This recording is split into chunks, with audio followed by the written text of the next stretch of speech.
What's going on, everybody? Tribbles in here. Welcome back to the Bourbon Ranch. Today, we are going to be talking about gateway bourbons.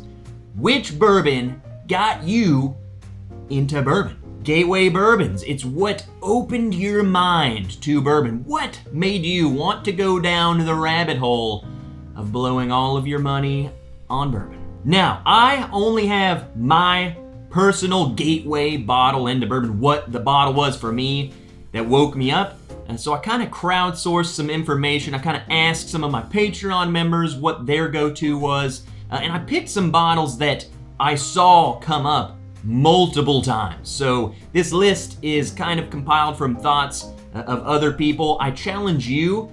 I know this list might not be anything new or revolutionary. In fact, a lot of these bottles you will see on a lot of lists because they are great budget bottles, they're great for beginners, they're great everyday sipping bourbons, and that's precisely why they hook people. So I wanted to compile them together and put them in a video, so if anyone out there's new or trying to get into bourbon, looking for a bottle to buy next, whatever the case may be, you have a whole list. And I challenge everyone, you might be a little more seasoned into this, leave a comment down below letting us know what your gateway pour was. That way people can watch this video, they can scroll to the comments, they can see what you had to say about it, so they can form an educated decision on what bottle they might want to buy next. So let's get right into it with my personal gateway bottle, and it was Buffalo Trace. Yes, me, the wrench who always talks smack about Buffalo Trace,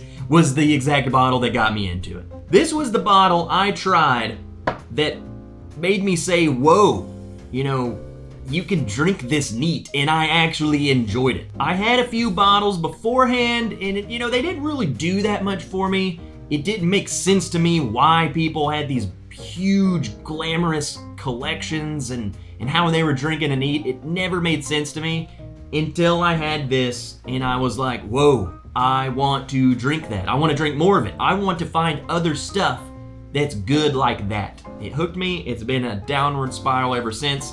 And I think it's because Buffalo Trace is an easy sipping, approachable, it's super sweet to the outsider. It just makes sense why so many people gravitate to it, just bourbon drinkers in general and newcomers. It's very, very approachable. And a lot of people also said that this was their gateway pour, so I had to include mine on there. With that being said, we'll segue straight into the second bottle because it's also from Buffalo Trace, and I feel like this was the second largest number of people who said this was my gateway bottle, and that goes to Eagle Rare. This is the big boy. I kind of just wanted to show off the bottle, but a lot of people talk about this being their gateway pour, and with the same token as Buffalo Trace, I think it's good reason. I think it's very approachable. It's got good age on it. And I think kind of why maybe someone would pick this one over the Buffalo Trace is the Eagle Rare being 10 years old. I think it adds a little more complexity. So to some people, I think that would make it seem more interesting, kind of hook you, get you more interested a little bit. They're both 90 proof. They're very, very easy sipping bourbons. And I think getting into bourbon, I think that's what people kind of gravitate towards. And these are perfect examples. They're very affordable. When and if you can find them. I know some places have trouble finding these, other places have them, stocked full. So if you're in the place where Eagle Rare Buffalo Trace is readily available, definitely worth picking up, especially if you're trying to get into bourbon. You want to see what it's all about. All right, moving on to a bottle that I don't know if I would have personally put this on my list, which is weird once you find out what it is because one of my favorites. But I was surprised by how many people talked about this being their gateway bourbon. It blew my mind. It's going to be regular old Maker's Mark. I love Maker's Mark. Huge Maker's Mark fanboy, but this was definitely not one that when I'm thinking of, hey man, I want to get into bourbon, what's one that I have to try? I wouldn't say, man, you gotta go try regular Maker's Mark. But the more I'm thinking about it, and the more I read what people had to say as to why it was their gateway bottle, a lot of their comments were kind of the same. They were saying, I drink bourbon, but I usually drink it with Coke or whatever. I was mixing it, and then, I was mixing my Makers with the Coke, and then one day I wanted to try it on its own, and I actually found out I really liked it. And the more I think, it makes sense, because Makers, being a wheated bourbon, it's lacking that rye spice. It's gonna be a little bit easier to drink, especially if you're not used to drinking neat bourbon. I think it's a good segue for people to get into bourbon. I think any wheater really is a good showcase to people who haven't had bourbon in general. A little bit softer for them to drink. Maker's Mark, it's iconic. It's literally everywhere. Every bar, it should be there. You find it in dang gas stations. I think that's why it is a lot of people's gateway, is because it's something they have. They're already using it in some capacity, and then they decide, let me try this neat or whatever, and they find out they really like it, and it makes you want to explore more. Again, I don't think regular Makers is, gonna be the best tasting thing. It's gonna blow your mind. But it will, I think, cause people to want to explore more, get into bourbon a little bit more. All right, moving on. This is gonna be a two-parter. We got 2 bottles coming up, and they're gonna be Wild Turkey 101 and Wild Turkey Rare Breed. Now, starting with the 101.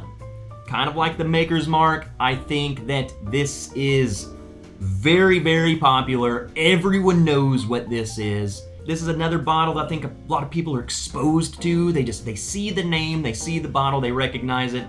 They've probably got used to throwing it in their freezer and taking shots of it. But I think it's one of those bottles, either you go into the store and you're like, you know what, I want to try a bottle of bourbon, and it's just one they recognize. Or 2, you go back and revisit it and then realize, whoa, that's actually really good bourbon. Super cheap, and it's really good. I think this is just one of the best budget bottles in general. I think budget bottles are great for being gateway bourbons, because that's what people getting into bourbon want, is a cheap, easy to find bottle. You don't want to go spend $60 on a bottle of bourbon that you don't even know if you're gonna like. I don't even know if I like bourbon. This fits all the roles. It tastes good, it's cheap, you can find it anywhere. Now, moving on into the Rare Breed, I would say that this is a gateway bourbon into bourbon. I think this is a gateway bourbon into barrel proof. This is barrel proof Wild Turkey 101. It tastes absolutely amazing. It's pretty dang cheap for a barrel proof, and it doesn't knock your socks off with proof.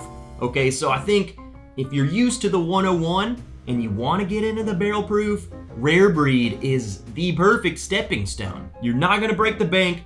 You can find it. It's gonna taste amazing. Now you're hooked. And with that, moving on to the next one, I couldn't mention Rare Breed without mentioning this bottle. Again, gateway into barrel proof, Knob Creek single barrel, 120 proof of deliciousness. Now this was my personal wake-up call to barrel proof. I vividly remember getting this bottle, opening it, and yeah, it kind of lit me up a little bit. It rocked my world. But I thought to myself, holy crap, bourbon can taste like that? Same premise as Rare Breed. You get a decently high proof for pretty dang affordable, and you can find them pretty much everywhere. I think it really opens the door for people's minds as to this is what bourbon can taste like. And not only that, they can taste that good, and you don't have to go sell a kidney or wait in line or do shady stuff in the back alley. All right, moving on to the last bottle on this list, another bottle that so many people talked about, and that's for good reason, because it's delicious. Elijah Craig, 94 proof, very, very affordable, and again, you can find it pretty much anywhere. I think this bottle is kind of on the other end of the spectrum than something like the Buffalo Trace. So Buffalo Trace, Eagle Rare, maybe even the Maker's Mark, very, very sweet. And I think a lot of people look for that. They want something that's sweet and familiar to them. And but the Elijah Craig is a little bit on the other end of things. It's kind of like the Knob Creek, where you're getting more nuttiness, you're getting some oakiness, you're getting barrel influence in the palate. To them, they taste that and say, whoa, now that's what I'm talking about. Absolutely fantastic bottle. All right, there we have it, guys. Those are some of the best, the top-notch bottles to get you hooked into bourbon. Let me know down below what your gateway bottle was. If you haven't already, hit that like button, hit the subscribe button if you are new here. Again, let's start a discussion down in the comment section. Let's help some people out who are looking to get into bourbon, what bottles to go be on the lookout for. If you want to support me more, there are plenty of links down in the description to do so. We got a Patreon page with exclusive merchandise to Patreons only. We have a merch store, get pretty cool t-shirts. And until next time, guys, I'm Trev Wilson. I will see you in the next video.